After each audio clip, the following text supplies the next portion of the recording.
Jusqu'ici, leur vente échappait à tout contrôle. À partir du 1er janvier 2016, eh bien, les choses vont changer. Un particulier ne pourra plus vendre ses chiots ou ses chatons sans une déclaration préalable à la Chambre d'agriculture. Objectif, assurer une meilleure traçabilité des animaux vendus sur Internet et bien sûr lutter contre le trafic. Le troisième au monde après celui des armes et de la drogue. Et bien ce soir, c'est Diane Douzillet qui vous répond. Alors Diane, première question, quelle est la réglementation en matière de vente d'animaux sur Internet? Eh bien, imaginez Xavier, votre animal vient d'avoir des petits, vous vous retrouvez l'heureux propriétaire d'adorables chiots. Problème, vous ne pouvez pas tous les garder. Eh bien, jusqu'à présent, vous pouviez vendre une portée de chiots ou de chatons par an sans aucune déclaration préalable.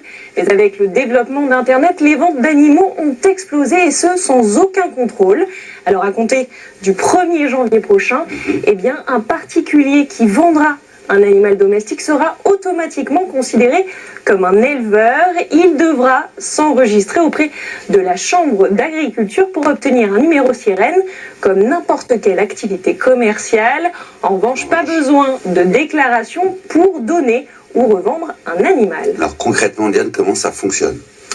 Eh bien, les principaux sites de revente entre particuliers comme Vivastreet, Chien Online ou encore Le Bon Coin se sont engagés à bloquer les annonces qui ne mentionnent pas ce numéro sirène. Et si le vendeur tente d'en donner un faux, eh bien, il sera détecté par un algorithme. L'objectif, Xavier, c'est bien sûr de lutter contre tous les trafics. 80% des chiens et chats vendus en France le sont en dehors de tout contrôle. C'est aussi bien sûr aussi pour éviter les abandons. Enfin, sachez qu'un simple oubli de sirène, de ce numéro sirène, sur une annonce, eh bien ça vous coûtera 750 € d'amende, jusqu'à 7 500 € en cas d'absence d'immatriculation et 45 000 € d'amende et 3 ans de prison pour un faux numéro. C'est du sérieux. Dernière question, Diane, comment vérifie-t-on les papiers d'un animal acheté sur Internet?